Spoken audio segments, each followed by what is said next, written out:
Hi everyone, welcome back to another video. My name is Sienna and I got a story for you.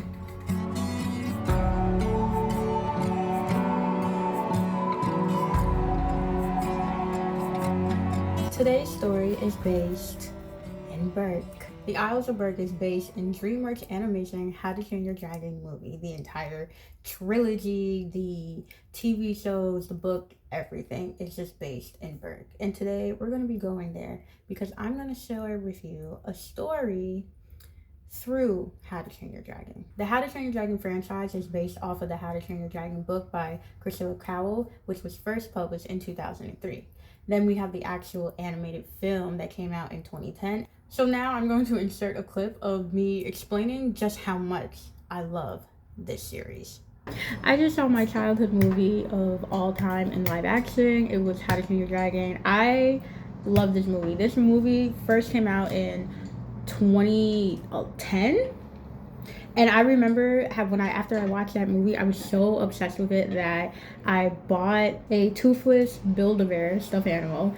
I played the video game on the computer and the mobile game. I watched Dragons, Defenders, and Riders of Berk. And I watched the entire trilogy plus the little side stories that they had, like the Book of Dragons and Homecoming. So I ended up going to see this movie on one of my solo date days, which honestly I didn't even want to do. And I feel like the reason why I was feeling that way is because in the days prior I was feeling very overwhelmed by the uncertainty of my life. To give you some context, I am a master's student right now and I'm in England, and my dissertation is due in September. And what's going to happen after I submit my dissertation? I don't know. My world is so uncertain right now that I just can't think straight. Every time I think of anything to do with my future, I get nervous and I just try to ignore it. I pray a little bit and then I call it a day, but sometimes it's really scary to think about where you're going to be next. And I was really hoping that this movie was going to bring me so much joy and happiness over the conflicting feelings I was feeling about my life, my reality, basically. And when I tell you I was over the moon after I saw this movie, I was over the moon. This movie is a gift from God. I literally came home and I literally went into my Amazon account, and you know what I just did? I just bought the trilogy so I can watch it whenever I feel like it, because you know what? I deserve happiness.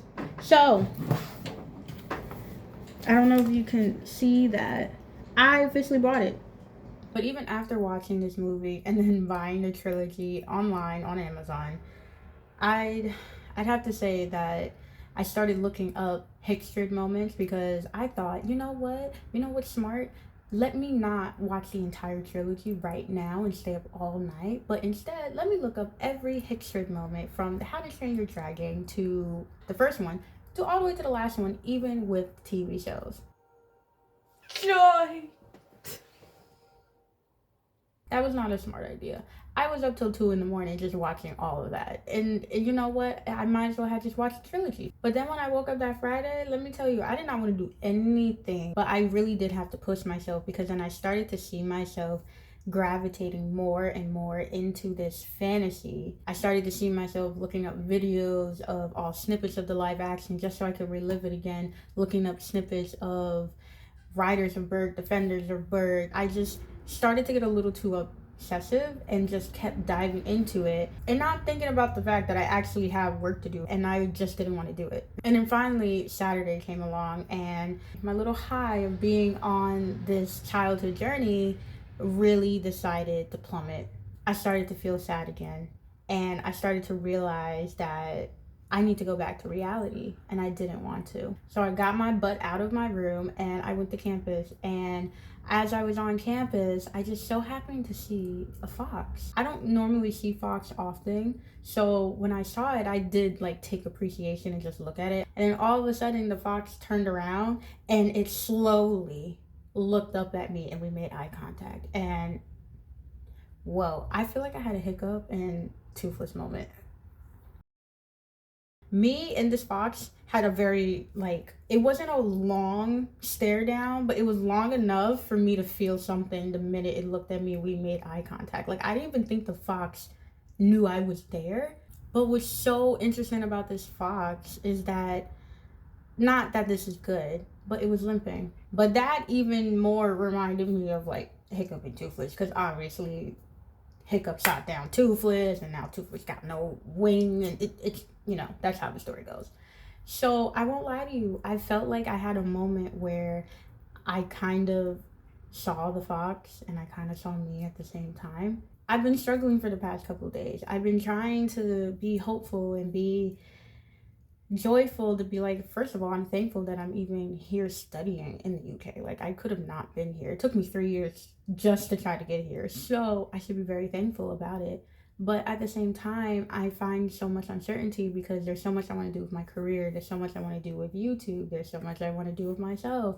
And I'm unaware of what my next steps are because of visa restrictions and requirements, because of jobs, because of money, because of finding somewhere to live. Like, there's so much uncertainty that I was struggling to find the joy to keep going forward.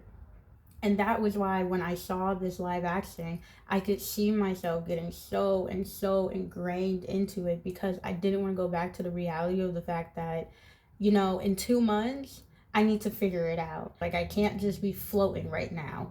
But that's how I feel. I'm just floating. I was kind of looking at what this fox meant, and a lot of it was just pointing to the fact that it may have just been a reflection of myself, of how I was feeling, which honestly I can believe it. And I think after seeing that fox and seeing how it was limping, and in the moment in the film where Hiccup says, I looked at him and I saw myself.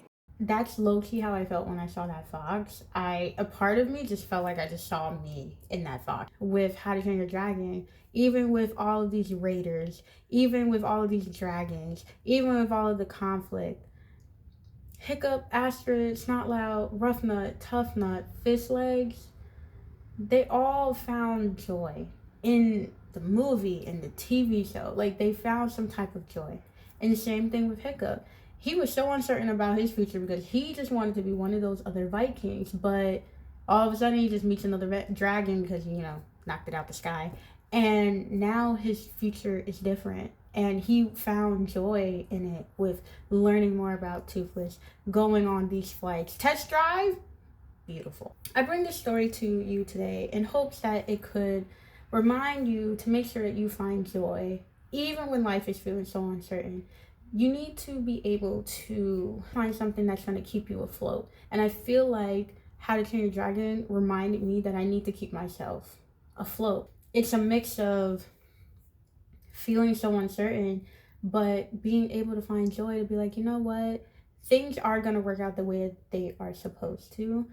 But if I continue to sit here and worry about it, I will be miserable for the rest of my life. I have a whole portfolio of proof that has shown me that I have made everything work. So maybe I should have a little faith in myself, that even though I feel like I'm out of luck, I feel like there's no hope left, that I could keep pushing and keep doing what I gotta do to get where I need to be. So I'll leave you with this. I hope that you're able to find joy in all the chaos of reality. I hope you're able to tap into the things that made you happy as a kid and probably still make you happy now. If you made it to the end of this video, then please comment below a green circle emoji and the dragon emoji. And on top of that, if you want to share a story, a movie, or something that brings you so much joy, please comment below. Like, I would love to hear what your favorite story is, and I'm pretty sure some other people might want to too. So thank you for watching this video and listening to my story based in Berk. I hope you have a wonderful and fruitful day, and I will see you in another video for another story. Bye!